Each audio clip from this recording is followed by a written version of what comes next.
ಎಲ್ರಿಗೂ ನಮಸ್ಕಾರ. ನೀವು ಕೇಳ್ತಾ ಇದ್ದೀರಿ ಸೈಕೋ ಫ್ಯಾಕ್ಟ್ ಹಬ್. ನಾನು ನಿಮ್ಮ ಪ್ರೀತಮ್. ನಮಸ್ಕಾರ, ನಾನು ನಿಮ್ಮ ಜೊತೆಗಿದ್ದೇನೆ ಇವತ್ತು. ನಮ್ಮ ಸೈಕೋ ಫ್ಯಾಕ್ಟ್ ಚಾನೆಲ್ ಅಲ್ಲಿ ನಾವು ಸಾಮಾನ್ಯವಾಗಿ ಮನಸ್ಸಿನ ಆಳ ಕಿಳಿತೀವಲ್ವಾ, ನಮ್ಮ ವರ್ತನೆಗಳು, ನಮ್ಮ ಭಾವನೆಗಳು ಮತ್ತೆ ನಮ್ಮ ಸಂಬಂಧಗಳು, ಇದ್ರ ಹಿಂದೆ ಇರೋ ಕಾರಣಗಳನ್ನ ತಿಳ್ಕೊಳಕ್ ಟ್ರೈ ಮಾಡ್ತೀವಿ. ಹೌದು, ಇವತ್ತು ಕೂಡ ಒಂದು ಬಹಳ ಮುಖ್ಯವಾದ ವಿಷಯದ ಬಗ್ಗೆ ಮಾತಾಡೋಣ ಅಂತ ಇದೀವಿ. ಹೌದು ಪ್ರೀತಮ್, ಅಂದ್ರೆ ನಮ್ಮ ಸಂಬಂಧಗಳಲ್ಲಿ ಯಾಕೆ ಕೆಲವೊಮ್ಮೆ ಸಮಸ್ಯೆಗಳು ಬರುತ್ತೆ, ನಂಬಿಕೆ ಇಡೋದು, ಕೆಲವರಿಗೆ ಯಾಕೆ ಅದು ಅಷ್ಟು ಕಷ್ಟ, ಅಥವಾ ಸಂಗಾತಿ ತುಂಬಾ ಹತ್ರ ಬಂದ್ರೆ ಕೆಲವರಿಗೆ ಯಾಕೋ ಉಸಿರುಗಟ್ಟಿದಾಗೆ ಆಗುತ್ತೆ. ಈ ತರ ಅನುಭವ ಆಗಿದ್ಯಾ? ಖಂಡಿತ ಆಗಿರುತ್ತೆ. ನನಗನ್ಸೋ ಪ್ರಕಾರ ಪ್ರತಿಯೊಬ್ಬರು ಲೈಫಲ್ಲಿ ಒಂದಲ್ಲ ಒಂದು ಸಾರಿ ಈ ತರ ಪ್ರಶ್ನೆಗಳನ್ನ ಫೇಸ್ ಮಾಡಿರ್ತಾರೆ. ನಿಜ. ಎಲ್ಲ ಗೊಂದಲಗಳ ಹಿಂದೆ ಒಂದು ಸೈಕಲಾಜಿಕಲ್ ಕಾನ್ಸೆಪ್ಟ್ ಇದೆ ಅಂತ ಗೊತ್ತಾ, ಒಂದು ಶಕ್ತಿಯುತವಾದ ವಿಚಾರ. ಅದೇ ಅಟ್ಯಾಚ್ಮೆಂಟ್ ಶೈಲಿಗಳು, ಅಂದ್ರೆ ಅಟ್ಯಾಚ್ಮೆಂಟ್ ಸ್ಟೈಲ್ಸ್.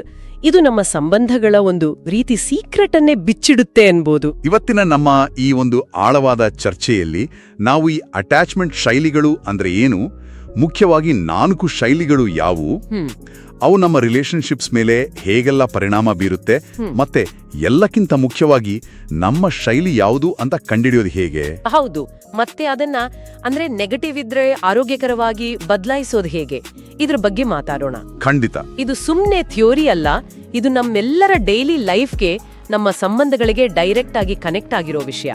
ಸೊ ಕೊನೆವರೆಗೂ ನಮ್ ಜೊತೆ ಇರಿ. ಹೌದು, ಸೈಕೋ ಫ್ಯಾಕ್ಟ್ ಹಬ್ ಜೊತೆಗೆ ಇರಿ. ಈ ತಿಳುವಳಿಕೆ ಖಂಡಿತ ನಿಮ್ಮ ಜೀವನಕ್ಕೆ ಉಪಯೋಗ ಆಗುತ್ತೆ. ಖಂಡಿತ. ಹಾಗಾದ್ರೆ ಮೊದಲಿಗೆ ಶುರು ಮಾಡೋಣ. ಈ ಅಟ್ಯಾಚ್ಮೆಂಟ್ ಶೈಲಿ ಅನ್ನೋ ಪದ ಇದೆಯಲ್ಲ, ಕೇಳೋಕೆ ಸ್ವಲ್ಪ ಟೆಕ್ನಿಕಲ್ ಅನ್ಸುತ್ತೆ. ಸಿಂಪಲ್ ಆಗಿ ಹೇಳೋದಾದ್ರೆ ಏನಿದು, ಇದರ ಅರ್ಥ ಏನು? ಖಂಡಿತ ಇದೇನೋ ಅಷ್ಟು ಕಷ್ಟದ ಕಾನ್ಸೆಪ್ಟ್ ಅಲ್ಲ. ಆಕ್ಚುಲಿ ಬಹಳ ಸರಳವಾಗಿ ಹೇಳಬೇಕು ಅಂದ್ರೆ, ನಾವು ಚಿಕ್ಕೋರಿದ್ದಾಗ ನಮ್ಮನ್ನ ಯಾರು ನೋಡ್ಕೊಂಡ್ರು ಅಂದ್ರೆ ಸಾಮಾನ್ಯವಾಗಿ ನಮ್ಮ ಪೇರೆಂಟ್ಸ್ ಅನ್ಕೊಳ್ಳಿ. ಸರಿ. ಅವರು ನಮ್ಮ ಭಾವನಾತ್ಮಕ ಅಗತ್ಯಗಳಿಗೆ ಅಂದ್ರೆ ಇಮೋಷನಲ್ ನೀಡ್ಸ್ಗೆ ಹೇಗೆ ರೆಸ್ಪಾಂಡ್ ಮಾಡಿದ್ರು ಅನ್ನೋದ್ರ ಮೇಲೆ ನಮ್ಮ ಮನಸ್ಸಿನಲ್ಲಿ ಒಂದು ಬ್ಲೂ ಪ್ರಿಂಟ್ ತರ ಅಥವಾ ಒಂದು ಪ್ಯಾಟರ್ನ್. ಒಂದು ಪ್ಯಾಟರ್ನ್. ಹೌದು, ಒಂದು ಪ್ಯಾಟರ್ನ್ ಫಾರ್ಮ್ ಆಗುತ್ತೆ. ಅಂದ್ರೆ ಪ್ರೀತಿ ಅಂದ್ರೆ ಏನು, ಸೇಫ್ಟಿ ಅಂದ್ರೆ ಏನು, ಕಂಫರ್ಟ್ ಹೇಗ್ ಸಿಗುತ್ತೆ, ರಿಲೇಶನ್ಶಿಪ್ಸ್ ಹೇಗೆ ವರ್ಕ್ ಆಗುತ್ತೆ, ಇದ್ರ ಬಗ್ಗೆ ನಮ್ಗೆ ಗೊತ್ತಿಲ್ಲದೆ ಒಂದು ಅಂಡರ್ಸ್ಟ್ಯಾಂಡಿಂಗ್ ಡೆವಲಪ್ ಆಗುತ್ತೆ. ಅಂದ್ರೆ ಬಾಲ್ಯದ ಎಕ್ಸ್ಪೀರಿಯನ್ಸ್ಗಳು ನಮ್ಮ ಅಡಲ್ಟ್ ರಿಲೇಶನ್ಶಿಪ್ಸ್ಗೆ ಫೌಂಡೇಶನ್ ಹಾಕ್ತವೆ ಅಂತ. ಅಬ್ಸಲ್ಯೂಟ್ಲಿ, ನಿಖರವಾಗಿ. ಇದೇ ಪ್ಯಾಟರ್ನ್ ನಾವು ದೊಡ್ಡವರಾದ್ಮೇಲೆ, ಸ್ಪೆಷಲಿ ನಮ್ಮ ರೊಮ್ಯಾಂಟಿಕ್ ರಿಲೇಶನ್ಶಿಪ್ಸ್ ಇದೆಯಲ್ಲ, ಅದರಲ್ಲಿ ರಿಫ್ಲೆಕ್ಟ್ ಆಗುತ್ತೆ. ನಾವು ಪಾರ್ಟ್ನರ್ನ ಹೇಗೆ ಚೂಸ್ ಮಾಡ್ತೀವಿ, ಅವ್ರ ಜೊತೆ ಎಷ್ಟು ಕ್ಲೋಸ್ ಆಗ್ತೀವಿ, ಏನಾದ್ರೂ ಭಿನ್ನಾಭಿಪ್ರಾಯ ಬಂದ್ರೆ ಹೇಗೆ ಹ್ಯಾಂಡಲ್ ಮಾಡ್ತೀವಿ, ಇದೆಲ್ಲದರ ಮೇಲೂ ಬಾಲ್ಯದಲ್ಲಿ ಕಲಿತ ಆ ಅಟ್ಯಾಚ್ಮೆಂಟ್ ಮ್ಯಾಪ್ ಇದೆಯಲ್ಲ, ಅದರ ಪ್ರಭಾವ ಇರುತ್ತೆ. ಸೈಕಾಲಜಿಸ್ಟ್ ಜಾನ್ ಬೋಲ್ಬಿ ಮತ್ತೆ ಮೇರಿ ಐನ್ಸ್ವರ್ತ್ ಇವರ ರಿಸರ್ಚ್ ಇಂದ ಈ ಕಾನ್ಸೆಪ್ಟ್ ಬೆಳಕಿಗೆ ಬಂತು ಅಲ್ವಾ? ಹೌದು, ಅವರ ಕೆಲಸ ಬಹಳ ಮುಖ್ಯವಾದದ್ದು. ಒಂದು ಉದಾಹರಣೆ ಕೊಡೋದಾದ್ರೆ, ಬಾಲ್ಯದಲ್ಲಿ ಕನ್ಸಿಸ್ಟೆಂಟ್ ಆಗಿ ಪ್ರೀತಿ, ಅಟೆನ್ಷನ್ ಮತ್ತೆ ಸೆಕ್ಯೂರಿಟಿ ಸಿಕ್ಕಿದ್ರೆ ಮಗು ನಾನು ಪ್ರೀತಿಗೆ ಅರ್ಹ, ಈ ಜಗತ್ತು ಸೇಫ್ ಅಂತ ನಂಬೋಕೆ ಕಲಿಯುತ್ತೆ. ಇದು ಸುರಕ್ಷಿತ ಅಂದ್ರೆ ಸೆಕ್ಯೂರ್ ಅಟ್ಯಾಚ್ಮೆಂಟ್ ಶೈಲಿಗೆ ಫೌಂಡೇಶನ್ ಆಗುತ್ತೆ. ಹಾಗಾದ್ರೆ ಒಂದು ವೇಳೆ ಅಲ್ಲಿ ಅಸ್ಥಿರತೆ ಇದ್ರೆ, ಅಂದ್ರೆ ಕೆಲವೊಮ್ಮೆ ಪ್ರೀತಿ ಸಿಗುತ್ತೆ, ಕೆಲವೊಮ್ಮೆ ಸಿಗಲ್ಲ, ಅವಾಗೇನಾಗುತ್ತೆ? ಆಗ ಕನ್ಫ್ಯೂಷನ್ ಶುರು ಆಗುತ್ತೆ.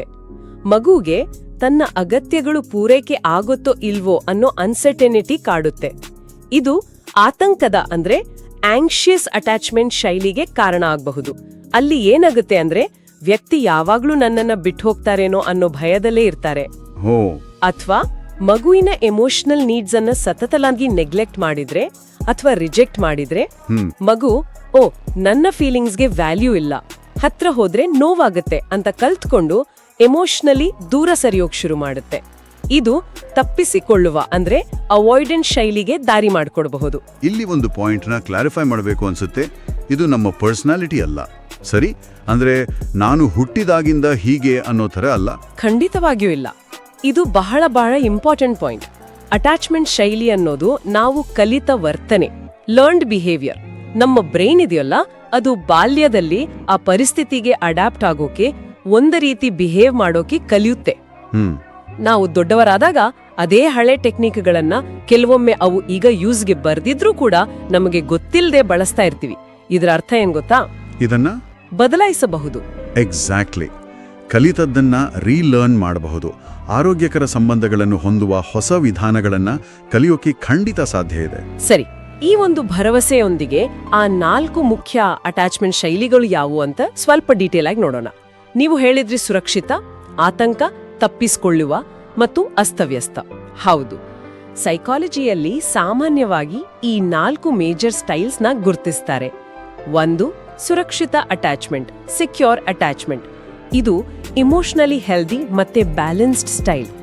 2 ಆತಂಕದ ಅಟ್ಯಾಚ್ಮೆಂಟ್, ಆಂಕ್ಷಿಯಸ್ ಅಟ್ಯಾಚ್ಮೆಂಟ್. ಇವರಿಗೆ ರಿಲೇಶನ್ಶಿಪ್ ಅಲ್ಲಿ ಯಾವಾಗ್ಲೂ ಒಂದು ಇನ್ಸೆಕ್ಯೂರಿಟಿ, ನನ್ನನ್ನ ಬಿಟ್ಟು ಹೋಗ್ತಾರೇನೋ ಅನ್ನೋ ಭಯ ಕಾಡ್ತಾ ಇರುತ್ತೆ. 3 ತಪ್ಪಿಸಿಕೊಳ್ಳುವ ಅಟ್ಯಾಚ್ಮೆಂಟ್, ಅವಾಯ್ಡೆಂಟ್ ಅಟ್ಯಾಚ್ಮೆಂಟ್. ಇವರು ಇಮೋಷನಲ್ ಕ್ಲೋಸ್ನೆಸ್ ಮತ್ತೆ ಕಮಿಟ್ಮೆಂಟ್ ಇಂದ ದೂರ ಇರೋಕೆ ಟ್ರೈ ಮಾಡ್ತಾರೆ. 4 ಅಸ್ತವ್ಯಸ್ತಗೊಂಡ ಅಟ್ಯಾಚ್ಮೆಂಟ್, ಡಿಸ್ಆರ್ಗನೈಸ್ಡ್ ಅಟ್ಯಾಚ್ಮೆಂಟ್. ಇದು ಬಹಳ ಕನ್ಫ್ಯೂಸಿಂಗ್. ಭಯ ಮತ್ತೆ ಹಂಬಲಗಳ ಒಂದು ಮಿಶ್ರಣ ಇರುತ್ತೆ ಇದರಲ್ಲಿ. ಓಕೆ, ಒಂದೊಂದಾಗಿ ಚರ್ಚೆ ಮಾಡೋಣ. ನಮ್ಮ ಕೇಳುಗರು ಇದನ್ನ ಕೇಳ್ತಾ ತಮ್ಮ ಸ್ವಂತ ಎಕ್ಸ್ಪೀರಿಯನ್ಸ್ಗಳು, ರಿಲೇಶನ್ಶಿಪ್ ಪ್ಯಾಟರ್ನ್ಸ್ ಜೊತೆ ಹೋಲಿಕೆ ಮಾಡ್ಕೋಬಹುದು. ಮೊದಲು ಎಲ್ಲರೂ ಆಸೆ ಪಡೋ ಸುರಕ್ಷಿತ ಅಟ್ಯಾಚ್ಮೆಂಟ್ ಬಗ್ಗೆ ಮಾತಾಡೋಣ. ಈ ಸುರಕ್ಷಿತ ಶೈಲಿ ಅಂದ್ರೆ ಹೆಸರೇ ಹೇಳೋ ಹಾಗೆ ರಿಲೇಶನ್ಶಿಪ್ಸ್ ಅಲ್ಲಿ ಒಂದು ರೀತಿ ಸೆಕ್ಯೂರಿಟಿ, ಒಂದು ಕಂಫರ್ಟ್ ಇರುತ್ತೆ. ಇದರ ಮುಖ್ಯ ಲಕ್ಷಣಗಳು ಅಂದ್ರೆ ಸಾಮಾನ್ಯವಾಗಿ ಇವರು ರಿಲೇಶನ್ಶಿಪ್ಸ್ ಅಲ್ಲಿ ಕಾನ್ಫಿಡೆಂಟ್ ಆಗಿರ್ತಾರೆ. ತಮ್ಮ ಪಾರ್ಟ್ನರ್ನ ಮತ್ತೆ ಬೇರೆಯವರನ್ನ ನಂಬೋದು ಇವರಿಗೆ ಸುಲಭ. ಇಂಡಿಪೆಂಡೆನ್ಸ್ ಮತ್ತೆ ಇಂಟಿಮಸಿ ಅಂದ್ರೆ ಸ್ವಾತಂತ್ರ್ಯ ಮತ್ತು ಸಾಮೀಪ್ಯ ಎರಡನ್ನೂ ಗೌರವಿಸ್ತಾರೆ, ಬ್ಯಾಲೆನ್ಸ್ ಮಾಡ್ತಾರೆ. ಅಂದ್ರೆ ತಮ್ಮದೇ ಇಂಟ್ರೆಸ್ಟ್ಸು, ಫ್ರೆಂಡ್ಸ್ ಇರ್ತಾರೆ, ಹಾಗೆ ಪಾರ್ಟ್ನರ್ ಜೊತೆ ಡೀಪ್ ಎಮೋಷನಲ್ ಕನೆಕ್ಷನ್ ಕೂಡ ಇರುತ್ತೆ. ತಮ್ಮ ಫೀಲಿಂಗ್ಸ್, ನೀಡ್ಸ್ ಅನ್ನ ಕ್ಲಿಯರ್ ಆಗಿ, ಆನೆಸ್ಟ್ ಆಗಿ ಹೇಳ್ಕೊಡೋಕೆ ಹಿಂಜರಿಯಲ್ಲ. ಏನಾದರೂ ಭಿನ್ನಾಭಿಪ್ರಾಯ ಬಂದರೆ ಕಿರ್ಚಾಡೋದು, ಬ್ಲೇಮ್ ಮಾಡೋದು, ಇದರ ಬದಲು ಶಾಂತವಾಗಿ ಮಾತಾಡಿ ಸೊಲ್ಯೂಷನ್ ಹುಡುಕೋಕೆ ಟ್ರೈ ಮಾಡ್ತಾರೆ. ರಿಜೆಕ್ಷನ್ ಅಥವಾ ರಿಲೇಶನ್ಶಿಪ್ ಬ್ರೇಕ್ ಆದರೆ ನೋವಾಗುತ್ತೆ, ಆದರೆ ಅದು ತಮ್ಮ ಸೆಲ್ಫ್ ವರ್ತನ್ನ ಕಮ್ಮಿ ಮಾಡಲ್ಲ ಅಂತ ಗೊತ್ತಿರುತ್ತೆ. ಬೇಗ ಅದರಿಂದ ಹೊರಗೆ ಬರ್ತಾರೆ. ಹೀಗಿರ್ಬೋದು, ನಾನು ಪ್ರೀತಿಗೆ ಯೋಗ್ಯ, ನನ್ನ ಸಂಗಾತಿ ನನ್ನನ್ನು ಗೌರವಿಸ್ತಾರೆ, ಪ್ರಾಬ್ಲಮ್ಸ್ ಬಂದ್ರೆ ಒಟ್ಟಿಗೆ ಫೇಸ್ ಮಾಡಬಹುದು. ಇವರ ಮಾತುಗಳಲ್ಲೂ ಅದು ಕಾಣಿಸುತ್ತೆ. ನಮ್ಮಿಬ್ಬರ ಮಧ್ಯೆ ಒಳ್ಳೆ ಅಂಡರ್ಸ್ಟ್ಯಾಂಡಿಂಗ್ ಇದೆ, ಜಗಳ ಆದ್ರೂ ಅದು ನಮ್ಮ ಪ್ರೀತಿನ ಕಡಿಮೆ ಮಾಡಲ್ಲ. ಇಂತಹ ಒಂದು ಹೆಲ್ದಿ ಸ್ಟೈಲ್ ಡೆವಲಪ್ ಆಗೋಕೆ ನೀವು ಹೇಳಿದ ಹಾಗೆ ಬಾಲ್ಯದಲ್ಲಿ ಸ್ಟೇಬಲ್ ಆದ ಲವ್, ಅಟೆನ್ಷನ್ ಮತ್ತೆ ಇಮೋಷನಲ್ ಸಪೋರ್ಟ್ ಸಿಕ್ಕಿರುತ್ತೆ. ಅಂದ್ರೆ ಮಗು ಅತ್ತಾಗ, ಹೆದರ್ದಾಗ, ಖುಷಿ ಪಟ್ಟಾಗ ಪೇರೆಂಟ್ಸ್ ಕನ್ಸಿಸ್ಟೆಂಟ್ ಆಗಿ ಸರಿಯಾಗಿ ರೆಸ್ಪಾಂಡ್ ಮಾಡಿರ್ತಾರೆ. ಇದರ ರಿಸಲ್ಟ್ ಏನಪ್ಪಾ ಅಂದ್ರೆ ದೊಡ್ಡವರಾದಾಗ ಇವರು ಹೆಲ್ದಿ ರಿಲೇಶನ್ಶಿಪ್ಸ್ ಅನ್ನ ಕಟ್ಟೋಕೆ, ಮೇಂಟೈನ್ ಮಾಡೋಕೆ ಕೇಪಬಲ್ ಆಗಿರ್ತಾರೆ.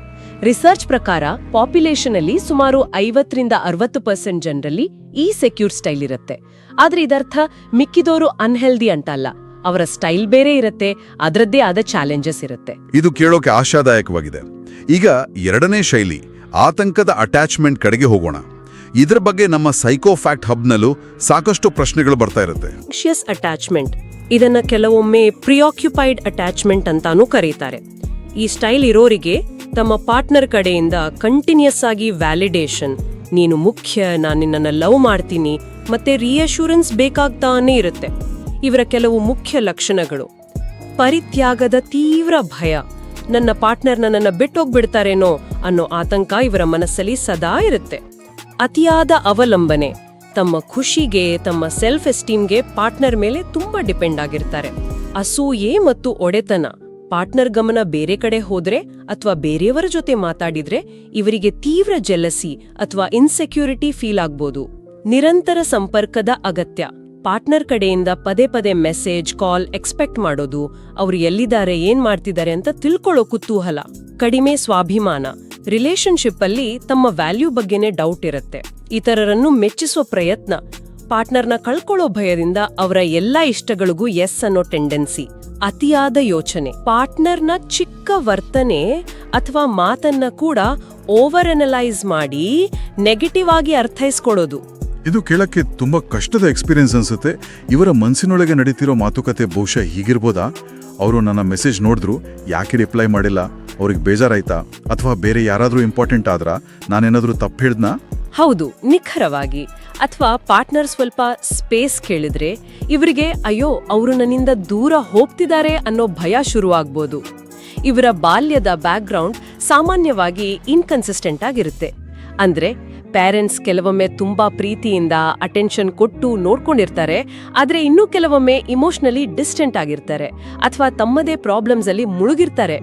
ಇದರಿಂದ ಮಗುವಿಗೆ ಒಂದು ಸ್ಟೇಬಲ್ ಆದ ಸೆಕ್ಯೂರಿಟಿ ಫೀಲಿಂಗ್ ಸಿಗೋದಿಲ್ಲ.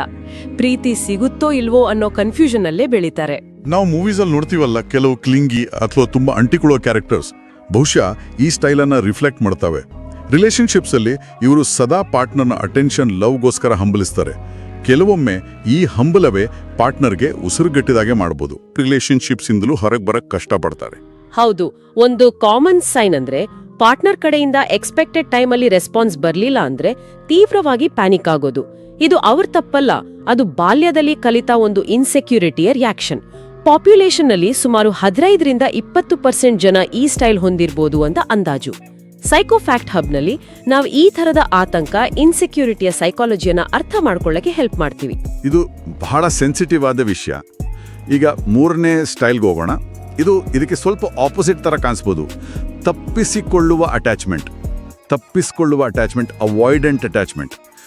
ಈ ಶೈಲಿಯ ಜನ ಇಮೋಷನಲ್ ಕ್ಲೋಸ್ನೆಸ್ ಅಂದರೆ ಭಾವನಾತ್ಮಕ ಸಾಮೀಪ್ಯ ಮತ್ತು ಅನ್ಯೋನ್ಯತೆಯಿಂದ ದೂರ ಸರಿಯೋಕೆ ಟ್ರೈ ಮಾಡ್ತಾರೆ. ಇವರ ಕೆಲವು ಗುಣಲಕ್ಷಣಗಳನ್ನು ನೋಡೋದಾದರೆ, ಅನ್ಯೋನ್ಯತೆಯ ಬಗ್ಗೆ ಅಸಹನೀಯತೆ, ತುಂಬ ಕ್ಲೋಸ್ ಆಗೋದು, ಫೀಲಿಂಗ್ಸ್ ಶೇರ್ ಮಾಡ್ಕೊಳ್ಳೋದು, ಇದು ಇವರಿಗೆ ಕಷ್ಟ ಅಥವಾ ಅನ್ಕಂಫರ್ಟಬಲ್ ಅನ್ಸುತ್ತೆ. ಅತಿಯಾದ ಸ್ವಾತಂತ್ರ್ಯದ ಹಂಬಲ, ನಾನು ಇಂಡಿಪೆಂಡೆಂಟ್, ನಂಗೆ ಯಾರ ಅಗತ್ಯನೂ ಇಲ್ಲ, ನನ್ನನ್ನು ನಾನೇ ನೋಡ್ಕೋಬಲ್ಲೆ ಅನ್ನೋ ಆಟಿಟ್ಯೂಡ್ ಸ್ಟ್ರಾಂಗ್ ಆಗಿರುತ್ತೆ. ಭಾವನೆಗಳನ್ನು ಹತ್ತಿಕ್ಕೋದು, ತಮ್ಮ ಡೀಪ್ ಫೀಲಿಂಗ್ಸನ್ನು, ಸ್ಪೆಷಲಿ ವಲ್ನರೇಬಿಲಿಟಿ ಅಥವಾ ಡಿಪೆಂಡೆನ್ಸಿ ಫೀಲಿಂಗ್ಸನ್ನು ತೋರಿಸ್ಕೊಳ್ಳೋಕೆ ಇಷ್ಟಪಡಲ್ಲ.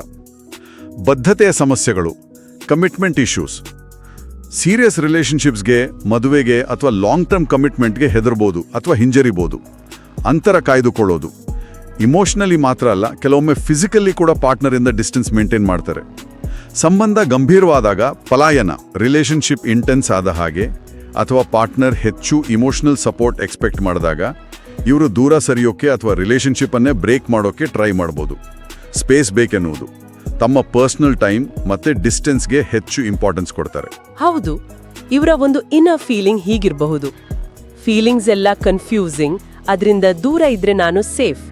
ಪಾರ್ಟ್ನರ್ ಐ ಲವ್ ಯು ಅಂತ ತುಂಬಾ ಎಮೋಷನಲ್ ಆಗಿ ಹೇಳಿದ್ರೆ ಇವರು ಓ ಥ್ಯಾಂಕ್ಸ್ ಅಥವಾ ಸರಿ ಅಂತ ತಣ್ಣಗೆ ರೆಸ್ಪಾಂಡ್ ಮಾಡಬಹುದು. ಯಾಕಂದ್ರೆ ಆ ಡೀಪ್ ಎಮೋಷನಲ್ ಎಕ್ಸ್ಚೇಂಜ್ ಇವರಿಗೆ ಆತಂಕ ತರುತ್ತೆ. ಇವರ ಬಾಲ್ಯದ ಹಿನ್ನೆಲೆ ಹೇಗಿರ್ಬೋದು? ಬಹುಶಃ ಎಮೋಷನಲ್ ನೀಡ್ಸನ್ನ ಎಕ್ಸ್ಪ್ರೆಸ್ ಮಾಡಿದಾಗ ನೆಗ್ಲೆಕ್ಟ್ ಆಗಿರಬಹುದಾ? ಹೆಚ್ಚಾಗಿ ಹೌದು. ಇವರ ಪೇರೆಂಟ್ಸ್ ಎಮೋಷನಲಿ ಅವೈಲಬಲ್ ಇಲ್ದಿರಬಹುದು, ಅಥವಾ ಮಗು ಎಮೋಷನಲ್ ಆಗಿ ಎಕ್ಸ್ಪ್ರೆಸ್ ಮಾಡಿದಾಗ ಅಂದ್ರೆ ಅತ್ತಾಗ, ಭಯಪಟ್ಟಾಗ ಅದನ್ನ ಡಿಸ್ಕರೇಜ್ ಮಾಡಿರಬಹುದು ಅಥವಾ ಶಿಕ್ಷೆ ಕೊಟ್ಟಿರಬಹುದು. ದೊಡ್ಡವ್ರ ತರ ಇರು, ಅಳಬಾರ್ದು ಅನ್ನೋ ಥರದ ಮಾತುಗಳನ್ನ ಕೇಳಿ ಬೆಳೆದಿರಬಹುದು. ಇದರಿಂದ ಓಕೆ, ನನ್ನ ಫೀಲಿಂಗ್ಸ್ ಇಂಪಾರ್ಟೆಂಟ್ ಅಲ್ಲ, ಅದನ್ನ ತೋರ್ಸಿದ್ರೆ ರಿಜೆಕ್ಷನ್ ಸಿಗುತ್ತೆ, ಸೊ ನಾನೇ ಸ್ವಾವಲಂಬಿಯಾಗಿ ಇರೋದು ಬೆಸ್ಟ್ ಅಂತ ಮಗು ಕಲಿಯುತ್ತೆ. ಇದರಲ್ಲೂ ಸಬ್ ಟೈಪ್ಸ್ ಇವೆ ಅಂತ ಕೇಳಿದ್ದೀನಿ. ಹೌದು, ಮುಖ್ಯವಾಗಿ 2. ಒಂದು ತಿರಸ್ಕಾರ ತಪ್ಪಿಸಿಕೊಳ್ಳುವ, ಡಿಸ್ಮಿಸಿವ್ ಅವಾಯ್ಡೆಂಟ್. ಇವರು ರಿಲೇಶನ್ಶಿಪ್ಸ್ನ ಅಗತ್ಯವನ್ನೇ ಡಿಸ್ಮಿಸ್ ಮಾಡ್ತಾರೆ. ತಮ್ಮ ಇಂಡಿಪೆಂಡೆನ್ಸ್ಗೆ ಅತಿಯಾದ ಮಹತ್ವ ಕೊಡ್ತಾರೆ, ಇಂಟಿಮಸಿಯನ್ನ ಆಕ್ಟಿವ್ ಆಗಿ ದೂರ ತಳ್ತಾರೆ. ಇನ್ನೊಂದು ಭಯಭೀತ ತಪ್ಪಿಸಿಕೊಳ್ಳುವ, ಫಿಯರ್ಫುಲ್ ಅವಾಯ್ಡೆಂಟ್. ಇವರಿಗೆ ಇಂಟಿಮಸಿ ಬೇಕು ಅನ್ನೋ ಆಸೆ ಇರತ್ತೆ, ಆದ್ರೆ ಅದೇ ಸಮಯದಲ್ಲಿ ಅದು ತೀವ್ರ ಭಯವನ್ನು ಹುಟ್ಟಿಸುತ್ತೆ. ಇದು ಹತ್ತಿರ ಬಂದ್ರೆ ನೋವಾಗತ್ತೆ, ದೂರ ಹೋದ್ರೆ ಲೋನ್ಲಿನೆಸ್ ಕಾಡುತ್ತೆ ಅನ್ನೋ ಕಾನ್ಫ್ಲಿಕ್ಟ್ ಸ್ಟೇಟ್. ಈ ಫಿಯರ್ಫುಲ್ ಅವಾಯ್ಡೆಂಟ್ ಅನ್ನ ಕೆಲವೊಮ್ಮೆ 4ನೇ ಶೈಲಿ ಅಂದ್ರೆ ಅಸ್ತವ್ಯಸ್ತಗೊಂಡ ಶೈಲಿಯ ಭಾಗವಾಗಿಯೂ ನೋಡ್ತಾರೆ. ಯಾಕಂದ್ರೆ ಎರಡರಲ್ಲೂ ಭಯ ಮತ್ತೆ ಕನ್ಫ್ಯೂಷನ್ ಮೇನ್ ಆಗಿರುತ್ತೆ. ರಿಲೇಶನ್ಶಿಪ್ಸ್ ಅಲ್ಲಿ ಇವರ ವರ್ತನೆ, ಫಾರ್ ಎಕ್ಸಾಂಪಲ್ ಗೋಸ್ಟಿಂಗ್ ಅಂದ್ರೆ ಇದ್ದಕ್ಕಿದ್ದಾಗೆ ಕಾಂಟ್ಯಾಕ್ಟ್ ಕಟ್ ಮಾಡೋದು. ಹೌದು. ಅಥವಾ ಇಂಟಿಮಸಿಯನ್ನ ಅವಾಯ್ಡ್ ಮಾಡಕ್ಕೆ ವರ್ಕ್, ಹಾಬೀಸ್ ಅಲ್ಲಿ ತುಂಬಾ ಇನ್ವಾಲ್ವ್ ಆಗೋದು. ಇದೆಲ್ಲ ಈ ಸ್ಟೈಲ್ನ ಲಕ್ಷಣಗಳಿರ್ಬೋದು ಅಲ್ವಾ? ಹೌದು. ಮತ್ತೆ ಒಂದು ವಿಪರ್ಯಾಸ ಅಂದ್ರೆ ಇವರು ಕೆಲವೊಮ್ಮೆ ಆತಂಕದ ಶೈಲಿಯ ವ್ಯಕ್ತಿಗಳನ್ನ ಅಟ್ರಾಕ್ಟ್ ಮಾಡ್ತಾರೆ. ಒಬ್ರು ಹತ್ರ ಬರೋಕೆ ಟ್ರೈ ಮಾಡಿದ್ರೆ ಇನ್ನೊಬ್ರು ದೂರ ಓಡ್ತಾರೆ. ಈ ಪರ್ಸ್ಯೂವರ್ ಡಿಸ್ಟೆನ್ಸರ್ ಡೈನಾಮಿಕ್ ಇದೆಯಲ್ಲ, ಚೇಸ್ ಮಾಡುತ್ತರ. ಹೌದು, ಇದು ತುಂಬಾ ನೋವಿಗೆ ಕಾರಣ ಆಗುತ್ತೆ. ಪಾಪ್ಯುಲೇಷನ್ ಅಲ್ಲಿ ಸುಮಾರು 20ರಿಂದ 25% ಜನ ಈ ಸ್ಟೈಲ್ ಹೊಂದಿರಬಹುದು. ಬಾಲಿವುಡ್ನ ಕೆಲವು ಕಮಿಟ್ಮೆಂಟ್ ಫೋಬಿಕ್ ಕ್ಯಾರೆಕ್ಟರ್ಸ್ ಈ ಸ್ಟೈಲ್ನ ಒಂದು ವರ್ಷನ್ ಅನ್ನ ತೋರಿಸ್ತವೆ. ಇದು ಕೂಡ ಒಂದು ಕಾಂಪ್ಲೆಕ್ಸ್ ಸ್ಟೈಲ್. ಈಗ ಕೊನೆಯ ಮತ್ತೆ ಮೋಸ್ಟ್ ಚಾಲೆಂಜಿಂಗ್ ಅಂತ ಹೇಳಬಹುದಾದ ಶೈಲಿ ಬಗ್ಗೆ ಮಾತಾಡೋಣ. ಅಸ್ತವ್ಯಸ್ತಗೊಂಡ ಅಟ್ಯಾಚ್ಮೆಂಟ್. ಹೌದು, ಅಸ್ತವ್ಯಸ್ತಗೊಂಡ ಅಟ್ಯಾಚ್ಮೆಂಟ್. ಇದನ್ನ ಕೆಲವೊಮ್ಮೆ ಫಿಯರ್ಫುಲ್ ಅವಾಯ್ಡೆಂಟ್ ಅಂತಾನೂ ಐಡೆಂಟಿಫೈ ಮಾಡ್ತಾರೆ. ಇದು ಅತ್ಯಂತ ಕಾಂಪ್ಲೆಕ್ಸ್ ಮತ್ತೆ ನೋವಿನಿಂದ ಕೂಡಿರೋ ಶೈಲಿ. ಯಾಕಂದ್ರೆ ಇಲ್ಲಿ ವ್ಯಕ್ತಿ ಕ್ಲೋಸ್ನೆಸ್ನ ಹಂಬಲಿಸ್ತಾರೆ ಮತ್ತೆ ಅದೇ ಸಮಯದಲ್ಲಿ ಅದಕ್ಕೆ ತೀವ್ರವಾಗಿ ಹೆದರುತ್ತಾರೆ ಕೂಡ. ಇವರ ಗುಣಲಕ್ಷಣಗಳು ತೀವ್ರವಾದ ಆಂತರಿಕ ಸಂಘರ್ಷ, ಹತ್ತಿರ ಬಾ ಆದ್ರೆ ದೂರ ಹೋಗು ಅನ್ನೋ ತರವ ಕನ್ಫ್ಯೂಸಿಂಗ್ ಸಿಗ್ನಲ್ಸ್ ಕಳಿಸ್ತಾರೆ. ಊಹಿಸಲಾಗದ ವರ್ತನೆ, ಇವರ ಫೀಲಿಂಗ್ಸ್, ಬಿಹೇವಿಯರ್ ಕ್ಷಣಕ್ಕೂ ಚೇಂಜ್ ಆಗಬಹುದು, ಕನ್ಸಿಸ್ಟೆನ್ಸಿ ಇರಲ್ಲ. ಹತ್ತಿರ ದೂರದ ಡೈನಾಮಿಕ್, ಪುಷ್ ಪುಲ್, ಪಾರ್ಟ್ನರ್ಗೆ ತೀವ್ರವಾಗಿ ಅಟ್ಯಾಚ್ ಆಗೋದು, ಆಮೇಲೆ ಇದ್ದಕ್ಕಿದ್ದ ಹಾಗೆ ಕೋಪ ಅಥವಾ ಭಯದಿಂದ ದೂರ ತಳ್ಳೋದು. ತೀವ್ರ ನಂಬಿಕೆಯ ಸಮಸ್ಯೆಗಳು, ಯಾರನ್ನು ಎಷ್ಟೇ ಒಳ್ಳೆಯವರಾಗಿದ್ರೂ ಕಂಪ್ಲೀಟ್ ಆಗಿ ಟ್ರಸ್ಟ್ ಮಾಡಕ್ಕೆ ಬಹಳ ಕಷ್ಟಪಡ್ತಾರೆ. ಸ್ವಯಂ ಹಾಳು ಮಾಡುವಿಕೆ, ಒಳ್ಳೆ ರಿಲೇಶನ್ಶಿಪ್ಸ್ ಅಥವಾ ಆಪರ್ಚುನಿಟೀಸ್ ಬಂದಾಗ ತಮಗೆ ಗೊತ್ತಿಲ್ಲದೆ ಅದನ್ನ ಹಾಳು ಮಾಡ್ಕೊಳ್ಳೋ ಟೆಂಡೆನ್ಸಿ. ಭಾವನಾತ್ಮಕ ನಿಯಂತ್ರಣದ ಕಷ್ಟಗಳು, ತಮ್ಮ ಸ್ಟ್ರಾಂಗ್ ಇಮೋಷನ್ಸ್, ಕೋಪ, ಭಯ, ದುಃಖ ಅನ್ನ ಮ್ಯಾನೇಜ್ ಮಾಡೋಕೆ ತುಂಬಾ ಸ್ಟ್ರಗಲ್ ಮಾಡ್ತಾರೆ. ಇದು ಕೇಳುವಾಗಲೇ ಒಂದು ರೀತಿ ತಳಮಳ ಆಗುತ್ತೆ. ಇವರ ಒಳಗಿನ ಎಕ್ಸ್ಪೀರಿಯನ್ಸು ಎಷ್ಟು ಕನ್ಫ್ಯೂಸಿಂಗ್ ಆಗಿರ್ಬೋದು. ನನಗೆ ಲವ್ ಬೇಕು, ಆದರೆ ಲವ್ ಅಂದ್ರೆ ನೋವು, ಡೇಂಜರ್ ಅನ್ನೋ ಥರ ಫೀಲಿಂಗ್ ಇರ್ಬೋದಾ? ಬಹುಶಃ ಹೌದು. ಇವರ ಇನ್ನರ್ ಕಾನ್ಫ್ಲಿಕ್ಟ್ ತುಂಬಾ ಇಂಟೆನ್ಸ್ ಆಗಿರುತ್ತೆ. ನೀನು ಹತ್ರ ಬಂದ್ರೆ ನೀನು ನನ್ನನ್ನ ಕಂಟ್ರೋಲ್ ಮಾಡ್ತೀಯಾ ಅಥವಾ ನೋವು ಕೊಡ್ತೀಯಾ ಅನ್ನೋ ಭಯ. ನೀನು ದೂರ ಹೋದ್ರೆ ನೀನ್ ನನ್ನ ಅಬ್ಯಾಂಡನ್ ಮಾಡ್ತೀಯಾ ಅನ್ನೋ ಭಯ. ಈ ಫಿಯರ್ ವಿದೌಟ್ ಸೊಲ್ಯೂಷನ್ ಸ್ಟೇಟ್ ಇವರನ್ನ ಕಾಡುತ್ತೆ. ಇದರ ಹಿಂದಿನ ಕಾರಣಗಳು ಸಾಮಾನ್ಯವಾಗಿ ಸ್ವಲ್ಪ ಗಂಭೀರವಾಗಿರುತ್ತೆ ಅಂತ ಅನಿಸುತ್ತೆ. ದುರದೃಷ್ಟವಶಾತ್ ಹೌದು. ಈ ಶೈಲಿ ಸಾಮಾನ್ಯವಾಗಿ ಬಾಲ್ಯದಲ್ಲಿ ಎಕ್ಸ್ಪೀರಿಯನ್ಸ್ ಮಾಡಿದ trauma, abuse, physical, emotional, sexual ಅಥವಾ ಸಿವಿಯರ್ ನೆಗ್ಲೆಕ್ಟ್ ಜೊತೆ ಲಿಂಕ್ ಆಗಿರುತ್ತೆ. ಇಲ್ಲಿ ವಿಪರ್ಯಾಸ ಅಂದ್ರೆ ಮಗುವಿಗೆ ಸೇಫ್ಟಿ, ಕಂಫರ್ಟ್ ಕೊಡಬೇಕಾದ ಪೇರೆಂಟ್ಸ್ ಅಥವಾ ಕೇರ್ ಗಿವರ್ಸ್ ಅವರೇ ಭಯ ಮತ್ತೆ ನೋವಿನ ಸೋರ್ಸ್ ಕೂಡ ಆಗಿರ್ತಾರೆ. ಓ ಗಾಡ್. ಉದಾಹರಣೆಗೆ, ಅಬ್ಯೂಸ್ ಮಾಡೋ ಪೇರೆಂಟ್ ಆಮೇಲೆ ಬಂದು ಸಮಾಧಾನ ಮಾಡಬಹುದು. ಇದರಿಂದ ಮಗುವಿಗೆ ಯಾರನ್ನ ನಂಬಬೇಕು, ಎಲ್ಲಿ ಸೇಫ್ಟಿ ಸಿಗುತ್ತೆ ಅನ್ನೋ ತೀವ್ರವಾದ ಕನ್ಫ್ಯೂಷನ್ ಉಂಟಾಗುತ್ತೆ. ಅದಕ್ಕೆ ದೊಡ್ಡವರಾದಾಗ್ಲೂ ಇವರು ರಿಲೇಶನ್ಶಿಪ್ಸ್ ಅಲ್ಲಿ ಇದೇ ಕನ್ಫ್ಯೂಷನ್, ಭಯದ ಪ್ಯಾಟರ್ನ್ ಅನ್ನ ರಿಪೀಟ್ ಮಾಡ್ತಾರೆ. ತುಂಬಾ ಪ್ರೀತಿ ಕೊಡೋ ಪಾರ್ಟ್ನರ್ನು ಕೂಡ ಡೌಟ್ ಇಂದ ನೋಡಬಹುದು ಅಥವಾ ಅವರಿಂದ ದೂರ ಸರಿಬಹುದು. ನಿಖರವಾಗಿ ಇಲ್ಲಿ ಒಂದು ವಿಷಯವನ್ನ ಸೈಕೋ ಫ್ಯಾಕ್ಟ್ ಹಬ್ ಕೇಳುಗರೆಲ್ಲನೂ ಬಹಳ ಸೀರಿಯಸ್ ಆಗಿ ತಗೋಬೇಕು. ಈ ಡಿಸ್ಆರ್ಗನೈಸ್ಡ್ ಅಟ್ಯಾಚ್ಮೆಂಟ್ ಸ್ಟೈಲ್ ಇರೋರಿಗೆ ಅಥವಾ ತಾವು ಈ ಲಕ್ಷಣಗಳನ್ನು ಗುರುತಿಸಿದ್ರೆ ಪ್ರೊಫೆಷನಲ್ ಮೆಂಟಲ್ ಹೆಲ್ಪ್ ಅಂದ್ರೆ ಥೆರಪಿ ಅಥವಾ ಕೌನ್ಸಿಲಿಂಗ್ ಅತ್ಯಗತ್ಯ.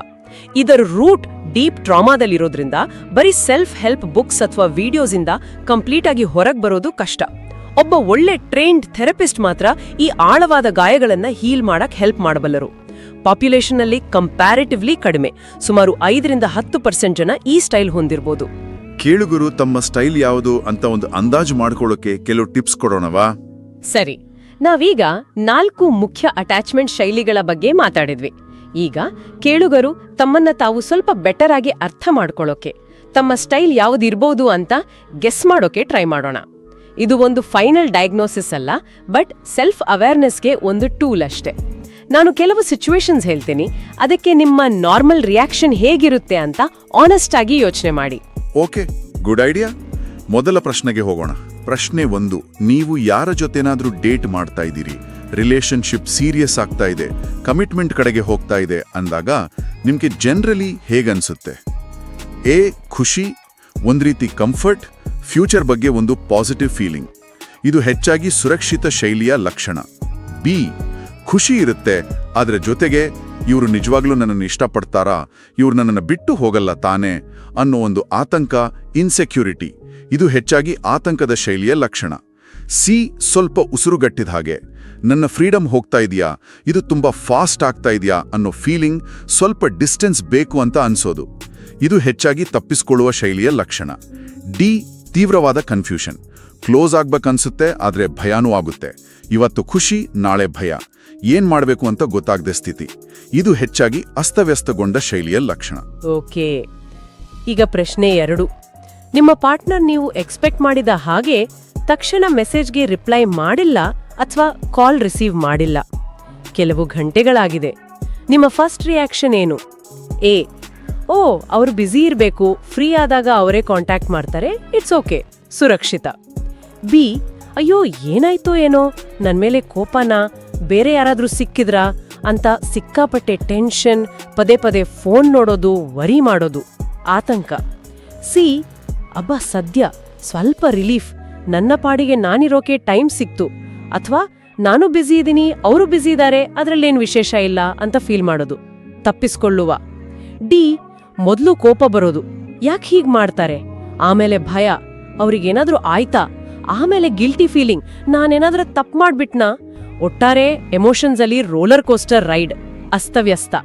ಫೈನಲಿ ಪ್ರಶ್ನೆ 3, ನಿಮ್ಗೆ ಇಮೋಷನಲಿ ಕಷ್ಟ ಆದಾಗ, ಫಾರ್ ಎಕ್ಸಾಂಪಲ್ ವರ್ಕಲ್ ಪ್ರಾಬ್ಲಮ್ ಅಥವಾ ಪರ್ಸನಲ್ ಆಗಿ ಬೇಜಾರಾದಾಗ ನಿಮ್ಗೆ ಸಪೋರ್ಟ್ ಬೇಕು ಅನ್ಸಿದ್ರೆ ಏನ್ ಮಾಡ್ತೀರಿ? ಎ, ನನ್ನ ಪಾರ್ಟ್ನರ್ ಹತ್ರ ಹೋಗಿ ನಂಗೆ ಬೇಜಾರಾಗಿದೆ, ಸ್ವಲ್ಪ ನಿನ್ ಜೊತೆ ಮಾತಾಡಬೇಕು, ಕಂಫರ್ಟ್ ಬೇಕು ಅಂತ ಡೈರೆಕ್ಟ್ ಆಗಿ ಕೇಳ್ತೀನಿ, ಸುರಕ್ಷಿತ. ಬಿ, ಡೈರೆಕ್ಟ್ ಆಗಿ ಕೇಳೋಕ್ ಸಂಕೋಚ, ಆದ್ರೆ ಮುಖ ಸಪ್ಪೆ ಮಾಡ್ಕೊಂಡು ಇಂಡೈರೆಕ್ಟ್ ಆಗಿ ಹಿಂಟ್ಸ್ ಕೊಡೋಕ್ ಟ್ರೈ ಮಾಡ್ತೀನಿ, ಅವರೇ ಅರ್ಥ ಮಾಡ್ಕೊಂಡು ಬಂದು ಸಮಾಧಾನ ಮಾಡ್ಲಿ ಅಂತ ಎಕ್ಸ್ಪೆಕ್ಟ್ ಮಾಡ್ತೀನಿ, ಆತಂಕ. ಸಿ, ಇದು ನನ್ನ ಪ್ರಾಬ್ಲಮ್, ನಾನೇ ಹ್ಯಾಂಡಲ್ ಮಾಡ್ತೀನಿ, ಯಾರ ಹೆಲ್ಪ್ ಬೇಡ ಅಂತ ಫೀಲ್ ಮಾಡ್ತೀನಿ, ಅಥವಾ ಪ್ರಾಬ್ಲಮ್ ಅನ್ನ ಚಿಕ್ಕದ್ ಮಾಡೋಕ್ಕೆ ಅಥವಾ ಬೇರೆ ವಿಷಯಗಳ ಕಡೆ ಗಮನ ಕೊಡೋಕ್ ಟ್ರೈ ಮಾಡ್ತೀನಿ, ತಪ್ಪಿಸ್ಕೊಳ್ಳುವ. ಡಿ, ಸಪೋರ್ಟ್ ಬೇಕು ಅಂತ ಸಿಕ್ಕಾಪಟ್ಟೆ ಅನ್ಸುತ್ತೆ, ಆದ್ರೆ ಕೇಳೋಕ್ ಭಯ ಅಥವಾ ಕೇಳಿದ್ರು ಸಿಗಲ್ಲ ಅನ್ನೋ ಅಪನಂಬಿಕೆ, ಅಥವಾ ಕೇಳಿ ಪಾರ್ಟ್ನರ್ ಹತ್ರ ಬಂದ್ರೆ ಮತ್ತೆ ದೂರ ತಳ್ಳೋದು, ಅಸ್ತವ್ಯಸ್ತ. ಈ ಪ್ರಶ್ನೆಗಳಿಗೆ ನಿಮ್ಮ ಉತ್ತರಗಳನ್ನ ಗಮನಿಸಿ. ನಿಮ್ಮ ಮೆಜಾರಿಟಿ ಆನ್ಸರ್ಸ್ ಒಂದೇ ಆಪ್ಷನ್ಗೆ ಎ, ಬಿ, ಸಿ ಅಥವಾ ಡಿ ಮ್ಯಾಚ್ ಆದ್ರೆ ಅದು ನಿಮ್ಮ ಡಾಮಿನೆಂಟ್ ಅಟ್ಯಾಚ್ಮೆಂಟ್ ಸ್ಟೈಲ್ನ ಒಂದು ಇಂಡಿಕೇಶನ್ ಇರಬಹುದು. ಕೆಲವೊಮ್ಮೆ ನಾವು ಬೇರೆ ಬೇರೆ ಸಿಚುವೇಶನ್ ಅಲ್ಲಿ ಅಥವಾ ಬೇರೆ ಬೇರೆ ರಿಲೇಶನ್ಶಿಪ್ ಅಲ್ಲಿ ಸ್ವಲ್ಪ ಬೇರೆ ಥರ ಬಿಹೇವ್ ಮಾಡಬಹುದು, ಅಥವಾ ಎರಡೂ ಸ್ಟೈಲ್ಗಳ ಮಿಕ್ಸ್ಚರ್ ಕೂಡ ಇರಬಹುದು. ಇದು ಜಸ್ಟ್ ಒಂದು ಸ್ಟಾರ್ಟಿಂಗ್ ಪಾಯಿಂಟ್, ನಿಮ್ಮ ಬಗ್ಗೆ ಯೋಚನೆ ಮಾಡೋದಕ್ಕೆ ಒಂದು ಅವಕಾಶ. ಹೌದು, ಇದು ನಮ್ಮನ್ನ ನಾವೇ ಅರ್ಥ ಮಾಡ್ಕೊಳ್ಳೋಕೆ ಹೆಲ್ಪ್ ಮಾಡುತ್ತೆ. ಈಗ ಬಹುಶಃ ಎಲ್ಲರ ಮನಸ್ಸಲ್ಲಿರೋ ಮೋಸ್ಟ್ ಇಂಪಾರ್ಟೆಂಟ್ ಕ್ವೆಶ್ಚನ್, ಒಮ್ಮೆ ನಮ್ಮ ಸ್ಟೈಲ್ ಅನ್ಸೆಕ್ಯೂರ್ ಆಗಿದೆ, ಆತಂಕ, ತಪ್ಪಿಸ್ಕೊಳ್ಳುವ ಅಥವಾ ಅಸ್ತವ್ಯಸ್ತ ಅಂತ ಗೊತ್ತಾದ್ರೆ ಅದನ್ನ ಬದಲಾಯಿಸಿ ಹೆಚ್ಚು ಸೆಕ್ಯೂರ್ ಸ್ಟೈಲ್ ಕಡೆಗೆ ಹೋಗೋಕೆ ಸಾಧ್ಯನಾ? ಇದು ನಿಜಕ್ಕೂ $1 ಮಿಲಿಯನ್ ಕ್ವೆಶ್ಚನ್ ಅಲ್ವಾ? ನಾವು ಬಾಲ್ಯದಲ್ಲಿ ಕಲ್ತ ಈ ಪ್ಯಾಟರ್ನ್ಸ್ ಇಷ್ಟು ಡೀಪ್ ಆಗಿ ರೂಟ್ ಆಗಿದ್ರೆ ಅದನ್ನ ಚೇಂಜ್ ಮಾಡೋಕೆ ನಿಜವಾಗ್ಲೂ ಸಾಧ್ಯನಾ? ಅಥವಾ ನಾವು ಲೈಫ್ ಲಾಂಗ್ ಇದೇ ಸ್ಟೈಲ್ ಜೊತೆ ಇರಬೇಕಾ? ಇದಕ್ಕೆ ಉತ್ತರ ಒಂದು ದೊಡ್ಡ ಸ್ಟ್ರಾಂಗ್ ಆದ ಹೌದು, ಖಂಡಿತವಾಗಿಯೂ ಸಾಧ್ಯ. ಇದು ಈ ಟಾಪಿಕ್ನ ಅತ್ಯಂತ ಹೋಪ್ಫುಲ್ ಮತ್ತೆ ಪವರ್ಫುಲ್ ಆಸ್ಪೆಕ್ಟ್. ಮೊದಲೇ ಹೇಳಿದ ಹಾಗೆ ಅಟ್ಯಾಚ್ಮೆಂಟ್ ಸ್ಟೈಲ್ ನಿಮ್ಮ ಡೆಸ್ಟಿನಿ ಅಲ್ಲ, ಅದು ಲರ್ನ್ಡ್ ಬಿಹೇವಿಯರ್. ಹೇಗೆ ನಾವು ಸೈಕಲ್ ಓಡ್ಸೋಕೆ, ಹೊಸ ಲ್ಯಾಂಗ್ವೇಜ್ ಕಲಿಯೋಕೆ ಸಾಧ್ಯ ಇದೆಯೋ ಹಾಗೆ ನಮ್ಮ ಇಮೋಷನಲ್ ಪ್ಯಾಟರ್ನ್ಸ್ ಅನ್ನ, ರಿಲೇಶನ್ಶಿಪ್ಸ್ ಅಲ್ಲಿ ಬಿಹೇವ್ ಮಾಡೋ ವಿಧಾನಗಳನ್ನ ಬದಲಾಯಿಸೋಕೆ, ರೀಲರ್ನ್ ಮಾಡೋಕೆ ಖಂಡಿತ ಸಾಧ್ಯ ಇದೆ. ವಾವ್, ಅದು ಕೇಳೋಕೆ ಎಷ್ಟು ಸಮಾಧಾನ. ಹಾಗಾದ್ರೆ ಈ ಚೇಂಜ್ನ ಜರ್ನಿಯನ್ನ ಹೇಗೆ ಸ್ಟಾರ್ಟ್ ಮಾಡೋದು? ಯಾವ ಸ್ಟೆಪ್ಸ್ ಹೆಲ್ಪ್ ಮಾಡುತ್ತೆ? ನೋಡಿ, ಬದಲಾವಣೆ ಒಂದೇ ದಿನದಲ್ಲಿ ಆಗಲ್ಲ. ಅದಕ್ಕೆ ಟೈಮ್, ಪೇಷನ್ಸ್ ಮತ್ತೆ ಎಫರ್ಟ್ ಬೇಕು. ಆದ್ರೆ ಈ ಕೆಳಗಿನ ಸ್ಟೆಪ್ಸ್ ಖಂಡಿತ ಹೆಲ್ಪ್ ಮಾಡ್ತವೆ. 1, ಅರಿವು, ಅವೇರ್ನೆಸ್. ಫಸ್ಟ್ ಸ್ಟೆಪ್ ನೀವು ಆಲ್ರೆಡಿ ತಗೊಂಡಿದ್ದೀರಿ, ನಿಮ್ಮ ಸ್ಟೈಲ್ನ ಗುರ್ತಿಸೋದು ಮತ್ತೆ ಅದು ನಿಮ್ಮ ರಿಲೇಶನ್ಶಿಪ್ಸ್ ಮೇಲೆ ಹೇಗೆ ಎಫೆಕ್ಟ್ ಮಾಡ್ತಾ ಇದೆ ಅಂತ ಹಾನೆಸ್ಟ್ ಆಗಿ ಎಕ್ಸೆಪ್ಟ್ ಮಾಡ್ಕೊಳ್ಳೋದು. ನಿಮ್ಮ ಟ್ರಿಗರ್ಸ್ ಏನು, ನಿಮ್ಮ ಭಯಗಳೇನು ಅಂತ ತಿಳ್ಕೊಳ್ಳೋದು. 2, ಚಿಕಿತ್ಸೆ, ಥೆರಪಿ. ಒಬ್ಬ ಒಳ್ಳೆ ಸೈಕಾಲಜಿಸ್ಟ್ ಅಥವಾ ಕೌನ್ಸಿಲರ್ ಹೆಲ್ಪ್ ತಗೊಳ್ಳೋದು ಮೋಸ್ಟ್ ಎಫೆಕ್ಟಿವ್ ವೇ.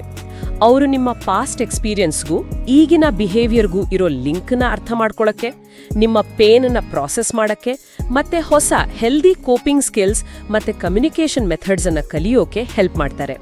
ಸ್ಪೆಷಲಿ ಡಿಸಾರ್ಗನೈಸ್ ಸ್ಟೈಲ್ಗೆ ಇದು ಮಸ್ಟ್. 3, ಆರೋಗ್ಯಕರ ಸಂಬಂಧದ ಅನುಭವ, ಹೆಲ್ದಿ ರಿಲೇಶನ್ಶಿಪ್ ಎಕ್ಸ್ಪೀರಿಯನ್ಸ್. ನೀವು ಅನ್ಸೆಕ್ಯೂರ್ ಸ್ಟೈಲ್ ಇದ್ರೆ ಸೆಕ್ಯೂರ್ ಅಟ್ಯಾಚ್ಮೆಂಟ್ ಸ್ಟೈಲ್ ಇರೋ, ಪೇಷಂಟ್ ಆದ, ಸ್ಟೇಬಲ್ ಆದ, ನಿಮ್ಮ ಫೀಲಿಂಗ್ಸ್ ಅನ್ನ ಅರ್ಥ ಮಾಡ್ಕೊಳ್ಳೋ ಪಾರ್ಟ್ನರ್, ಫ್ರೆಂಡ್ಸ್ ಅಥವಾ ಥೆರಪಿಸ್ಟ್ ಜೊತೆ ರಿಲೇಶನ್ಶಿಪ್ ಬೆಳೆಸೋದು ಹೀಲ್ ಆಗೋಕೆ ಹೆಲ್ಪ್ ಮಾಡುತ್ತೆ, ನವಾಗಿ ಕಡಿಮೆ ಮಾಡುತ್ತೆ.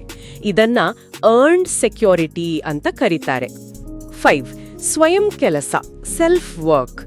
ನಿಮ್ಮ ಓನ್ ಎಫರ್ಟ್ಸ್ ಕೂಡ ಬಹಳ ಇಂಪಾರ್ಟೆಂಟ್ ಇದರಲ್ಲಿ. ಜರ್ನಲಿಂಗ್, ನಿಮ್ಮ ಫೀಲಿಂಗ್ಸ್, ಥಾಟ್ಸ್, ರಿಲೇಶನ್ಶಿಪ್ ಪ್ಯಾಟರ್ನ್ಸ್ ಅನ್ನ ರೆಗ್ಯುಲರ್ ಆಗಿ ಬರೆಯೋದು. ಮೈಂಡ್ಫುಲ್ನೆಸ್ ಮತ್ತು ಧ್ಯಾನ. ನಿಮ್ಮ ಇಮೋಷನ್ಸ್ ಬಂದಾಗ ಅದಕ್ಕೆ ತಕ್ಷಣ ರಿಯಾಕ್ಟ್ ಮಾಡದೆ ಅದನ್ನ ಗಮನಿಸೋಕೆ, ಅಕ್ಸೆಪ್ಟ್ ಮಾಡೋಕೆ ಕಲಿಯೋದು. ಪುಸ್ತಕಗಳು ಮತ್ತು ರಿಸೋರ್ಸಸ್, ಅಟ್ಯಾಚ್ಮೆಂಟ್ ಥಿಯರಿ ಬಗ್ಗೆ ಓದೋದು. ಉದಾಹರಣೆಗೆ ಅಮೀರ್ ಲೆವಿನ್ ಮತ್ತೆ ರೇಚಲ್ ಹೆಲ್ಲರ್ ಅವರ ಅಟ್ಯಾಚ್ಡ್ ಬುಕ್ ತುಂಬಾ ಪಾಪ್ಯುಲರ್ ಮತ್ತು ಹೆಲ್ಪ್ಫುಲ್. ಆಂತರಿಕ ಮಗುವಿನ ಕೆಲಸ, ಇನ್ನರ್ ಚೈಲ್ಡ್ ವರ್ಕ್. ನಿಮ್ಮ ಬಾಲ್ಯದ ನೋವುಂಡ ಮಗುವನ್ನ ಅರ್ಥ ಮಾಡಿಕೊಂಡು ಈಗಿನ ಅಡಲ್ಟ್ ಆಗಿ ಅದಕ್ಕೆ ಬೇಕಾದ ಕಂಫರ್ಟ್, ಸೆಕ್ಯೂರಿಟಿ, ಲವ್ ಅನ್ನ ಕೊಡೋದು. 5, ಸಂವಹನ, ಕಮ್ಯುನಿಕೇಷನ್.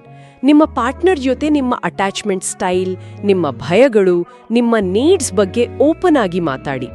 ಇದು ಅವರಿಗೆ ನಿಮ್ಮ ಬಿಹೇವಿಯರ್ ಅನ್ನ ಪರ್ಸನಲ್ ಆಗಿ ತಗೊಳ್ದೆ ನಿಮ್ಮನ್ನ ಬೆಟರ್ ಆಗಿ ಅರ್ಥ ಮಾಡ್ಕೊಳ್ಳೋಕೆ ಹೆಲ್ಪ್ ಮಾಡುತ್ತೆ. ಈ ಎಲ್ಲ ಸ್ಟೆಪ್ಸ್ ಕೇಳೋಕೆ ಪವರ್ಫುಲ್ ಆಗಿದೆ, ಆದ್ರೆ ಇದಕ್ಕೆ ಎಷ್ಟು ಟೈಮ್ ಬೇಕಾಗ್ಬೋದು? ಇದು ಪರ್ಸನ್ ಟು ಪರ್ಸನ್ ವೇರಿ ಆಗುತ್ತೆ. ಕೆಲವು ತಿಂಗಳುಗಳಿಂದ ಕೆಲವು ವರ್ಷಗಳವರೆಗೆ ಬೇಕಾಗ್ಬೋದು. ಇಂಪಾರ್ಟೆಂಟ್ ಏನಂದ್ರೆ ಪೇಷನ್ಸ್ ಮತ್ತೆ ಕನ್ಸಿಸ್ಟೆಂಟ್ ಎಫರ್ಟ್. ಆದ್ರೆ ಚೇಂಜ್ ಖಂಡಿತ ಸಾಧ್ಯ. ರಿಸರ್ಚ್ ಪ್ರಕಾರ ಸರಿಯಾದ ಸಪೋರ್ಟ್ ಮತ್ತೆ ಎಫರ್ಟ್ ಇಂದ ಸಿಗ್ನಿಫಿಕೆಂಟ್ ನಂಬರ್ ಆಫ್ ಪೀಪಲ್ ಹೆಚ್ಚು ಸೆಕ್ಯೂರ್ ಅಟ್ಯಾಚ್ಮೆಂಟ್ ಸ್ಟೈಲ್ ಕಡೆಗೆ ಹೋಗ್ತಾರೆ. ಸೈಕೋಫ್ಯಾಕ್ಟ್ ಹಬ್ನ ನಮ್ಮ ಉದ್ದೇಶನೂ ಅದೇ, ಅವೇರ್ನೆಸ್ ಮೂಲಕ ಚೇಂಜ್ಗೆ ಇನ್ಸ್ಪೈರ್ ಮಾಡೋದು. ಸ್ನೇಹಿತರೆ, ಇವತ್ತಿನ ಸೈಕೋಫ್ಯಾಕ್ಟ್ ಹಬ್ನ ಈ ಡೀಪ್ ಡಿಸ್ಕಷನ್ ಇಂದ ಅಟ್ಯಾಚ್ಮೆಂಟ್ ಶೈಲಿಗಳ ಬಗ್ಗೆ ನಿಮ್ಗೊಂದು ಕ್ಲಿಯರ್ ಪಿಕ್ಚರ್ ಮತ್ತೆ ಇನ್ಸೈಟ್ ಸಿಕ್ಕಿದೆ ಅಂತ ಭಾವಿಸ್ತೀವಿ. ಹೌದು, ನೆನ್ಪಿಟ್ಕೋಬೇಕಾದ ಮೇನ್ ಪಾಯಿಂಟ್ಸ್: ನಮ್ಮ ಬಾಲ್ಯದ ಅನುಭವಗಳು ನಮ್ಮ ಅಡಲ್ಟ್ ರಿಲೇಶನ್ಶಿಪ್ಸ್ ಮೇಲೆ ಎಫೆಕ್ಟ್ ಮಾಡ್ತವೆ. ಅಟ್ಯಾಚ್ಮೆಂಟ್ ಶೈಲಿ ಸೆಕ್ಯೂರ್, ಆಂಕ್ಷಿಯಸ್, ಅವಾಯ್ಡೆಂಟ್, ಡಿಸ್ಆರ್ಗನೈಸ್ಡ್ ಅಂತ 4 ಮುಖ್ಯ ಶೈಲಿಗಳಿವೆ. ಸೆಕ್ಯೂರ್ ಸ್ಟೈಲ್ ಹೆಲ್ದಿ ರಿಲೇಶನ್ಶಿಪ್ಸ್ಗೆ ಫೌಂಡೇಶನ್. ಮತ್ತೆ ಮೋಸ್ಟ್ ಇಂಪಾರ್ಟೆಂಟ್ಲಿ, ನಿಮ್ಮ ಸ್ಟೈಲ್ ಏನೇ ಇರಲಿ ಅದನ್ನ ಬದಲಾಯಿಸಿ ಹೆಚ್ಚು ಹೆಲ್ದಿ ರಿಲೇಶನ್ಶಿಪ್ಸ್ ಅನ್ನ ಹೊಂದುವ ಕೆಪಾಸಿಟಿ ನಿಮ್ಮಲ್ಲಿದೆ. ನಿಮ್ಮ ಅಟ್ಯಾಚ್ಮೆಂಟ್ ಶೈಲಿ ನಿಮ್ಮ ಐಡೆಂಟಿಟಿ ಅಲ್ಲ, ಅದು ನೀವು ಕಲಿತ ಒಂದು ಪ್ಯಾಟರ್ನ್. ಅವೇರ್ನೆಸ್ ಮತ್ತೆ ಎಫರ್ಟ್ ಇಂದ ಆ ಪ್ಯಾಟರ್ನ್ ಅನ್ನ ಬದಲಾಯಿಸಬಹುದು. ನಿಮ್ಮ ರಿಲೇಶನ್ಶಿಪ್ಸ್ನ ಕಂಟ್ರೋಲ್ ಅನ್ನ ನಿಮ್ಮ ಕೈಗೆ ತಗೋಬಹುದು. ನಾವು ಮೊದಲೇ ಹೇಳಿದ ಹಾಗೆ ಆಂಕ್ಷಿಯಸ್ ಮತ್ತೆ ಅವಾಯ್ಡೆಂಟ್ ಸ್ಟೈಲ್ಸ್ ನಡುವಿನ ಆ ಆಂಕ್ಷಿಯಸ್ ಅವಾಯ್ಡೆಂಟ್ ಟ್ರ್ಯಾಪ್ ಇದೆಯಲ್ಲ, ಆ ಕಷ್ಟದ ಡೈನಾಮಿಕ್ ಬಗ್ಗೆ ಸೈಕೋಫ್ಯಾಕ್ಟ್ ಹಬ್ನಲ್ಲಿ ನಾವು ಫ್ಯೂಚರ್ ಅಲ್ಲಿ ಖಂಡಿತ ಇನ್ನೂ ಡೀಟೇಲ್ ಆಗಿ ಮಾತಾಡೋಣ. ಅದು ತುಂಬಾ ಜನರಿಗೆ ರಿಲೇಟ್ ಆಗೋ ಟಾಪಿಕ್.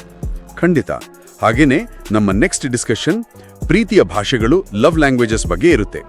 ಅಟ್ಯಾಚ್ಮೆಂಟ್ ಸ್ಟೈಲ್ಸ್ ಥರಾನೇ ಲವ್ ಲ್ಯಾಂಗ್ವೇಜಸ್ ಅನ್ನ ಅರ್ಥ ಮಾಡ್ಕೊಳ್ಳೋದು ಕೂಡ ರಿಲೇಶನ್ಶಿಪ್ಸ್ನ ಸ್ಟ್ರಾಂಗ್ ಮಾಡೋಕ್ಕೆ ಬಹಳ ಮುಖ್ಯ.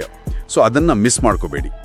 ಇವತ್ತಿನ ಈ ಇನ್ಫಾರ್ಮೇಶನ್ ನಿಮ್ಗೆ ವ್ಯಾಲ್ಯೂಬಲ್ ಅನ್ನಿಸಿದ್ರೆ, ನಿಮ್ಮ ಲೈಫ್ಗೆ ಅಥವಾ ರಿಲೇಶನ್ಶಿಪ್ಸ್ಗೆ ಸ್ವಲ್ಪನಾದ್ರೂ ಹೆಲ್ಪ್ ಆಗಿದ್ರೆ, ಪ್ಲೀಸ್ ನಿಮ್ಮ ಲವ್ ಮತ್ತೆ ಸಪೋರ್ಟ್ ಅನ್ನ ನಮ್ಗೆ ತೋರಿಸಿ. ಹೇಗೆ ಅಂತೀರಾ? ಮೊದಲನೇದಾಗಿ ಈ ವಿಡಿಯೋವನ್ನ ಲೈಕ್ ಮಾಡಿ. ನಿಮ್ಮ ಒಂದೊಂದು ಲೈಕ್ ನಮಗೆ ಇನ್ನೂ ಹೆಚ್ಚು ಇಂಥ ಡೀಪ್ ಟಾಪಿಕ್ಸ್ ಅನ್ನ ನಿಮ್ಮ ಮುಂದೆ ತರೋಕೆ ದೊಡ್ಡ ಎನ್ಕರೇಜ್ಮೆಂಟ್. ಎರಡನೇ ಮತ್ತೆ ಅತ್ಯಂತ ಮುಖ್ಯವಾದದ್ದು, ನೀವಿನ್ನು ನಮ್ಮ ಸೈಕೋಫ್ಯಾಕ್ಟ್ ಹಬ್ ಫ್ಯಾಮಿಲಿಯ ಭಾಗವಾಗಿಲ್ಲ ಅಂದ್ರೆ ದಯವಿಟ್ಟು ಈಗಲೇ ಕೆಳಗಿರೋ ಸಬ್ಸ್ಕ್ರೈಬ್ ಬಟನ್ ಅನ್ನ ಪ್ರೆಸ್ ಮಾಡಿ. ಹೌದು, ಪ್ಲೀಸ್ ಸಬ್ಸ್ಕ್ರೈಬ್ ಮಾಡಿ. ಮತ್ತೆ ಪಕ್ಕದಲ್ಲೇ ಇರೋ ಬೆಲ್ ಐಕಾನ್ ಅನ್ನ ಕ್ಲಿಕ್ ಮಾಡಿ, ಆಲ್ ನೋಟಿಫಿಕೇಶನ್ಸ್ ಆನ್ ಮಾಡಿ. ಆಗ ಮಾತ್ರ ನಾವು ಪಬ್ಲಿಷ್ ಮಾಡೋ ಪ್ರತಿ ಹೊಸ ಅನಾಲಿಸಿಸ್, ಪ್ರತಿ ಹೊಸ ಇನ್ಸೈಟ್ ಡೈರೆಕ್ಟ್ ಆಗಿ ನಿಮ್ಮನ್ನ ತಲುಪುತ್ತೆ. ನಮ್ಮ ನೆಕ್ಸ್ಟ್ ಯಾವುದೇ ಡಿಸ್ಕಷನ್ ಅನ್ನ ನೀವು ಮಿಸ್ ಮಾಡ್ಕೊಳ್ಳಲ್ಲ. ಮೂರನೇದಾಗಿ ಕಾಮೆಂಟ್ ಮಾಡಿ. ಇವತ್ತಿನ ಚರ್ಚೆ ಬಗ್ಗೆ ನಿಮ್ಮ ಅನಿಸಿಕೆ ಏನು? ನೀವು ನಿಮ್ಮ ಅಟ್ಯಾಚ್ಮೆಂಟ್ ಶೈಲಿಯನ್ನ ಗುರ್ತಿಸಿದ್ರಾ? ನಿಮ್ಮ ಎಕ್ಸ್ಪೀರಿಯನ್ಸ್ ಶೇರ್ ಮಾಡಿ. ನಿಮ್ಮ ಕಾಮೆಂಟ್ಸ್ ನಮಗೂ ಮತ್ತೆ ಬೇರೆ ಕೇಳುಗರಿಗೂ ಕಲಿಯೋಗೆ ಹೆಲ್ಪ್ ಮಾಡುತ್ತೆ. ನಾಲ್ಕನೇದಾಗಿ, ಈ ಮಾಹಿತಿ ಬೇರೆಯವರಿಗೆ ಹೆಲ್ಪ್ ಆಗಬಹುದು ಅಂತ ನಿಮ್ಗನಿಸಿದ್ರೆ ನಿಮ್ಮ ಫ್ರೆಂಡ್ಸ್, ಫ್ಯಾಮಿಲಿ ಅಥವಾ ಪಾರ್ಟ್ನರ್ ಜೊತೆ ದಯವಿಟ್ಟು ಶೇರ್ ಮಾಡಿ. ನಾಲೆಡ್ಜ್ ಶೇರ್ ಮಾಡಿದಷ್ಟು ಹೆಚ್ಚಾಗುತ್ತೆ. ಸೈಕೋಫ್ಯಾಕ್ಟ್ ಹಬ್ ಯಾವಾಗಲೂ ನಿಮ್ಮ ಮೆಂಟಲ್ ಹೆಲ್ತ್ ಮತ್ತೆ ಪರ್ಸನಲ್ ಗ್ರೋತ್ ಜರ್ನಿಯಲ್ಲಿ ನಿಮ್ಮ ಜೊತೆ ಇರುತ್ತೆ. ನಿಮ್ಮ ಸಪೋರ್ಟ್, ಅದೇ ನಮ್ಮ ರಿಯಲ್ ಇನ್ಸ್ಪಿರೇಷನ್. ನಮ್ಮ ಜೊತೆ ಇಷ್ಟು ಹೊತ್ತು ಇದ್ದಿದ್ದಕ್ಕೆ ನಿಮ್ಮೆಲ್ರಿಗೂ ನಮ್ಮ ಕಡೆಯಿಂದ ಹೃತ್ಪೂರ್ವಕ ಧನ್ಯವಾದಗಳು. ಕಾಳಜಿ ವಹಿಸಿ. ನಮಸ್ಕಾರ. ನಮಸ್ಕಾರ.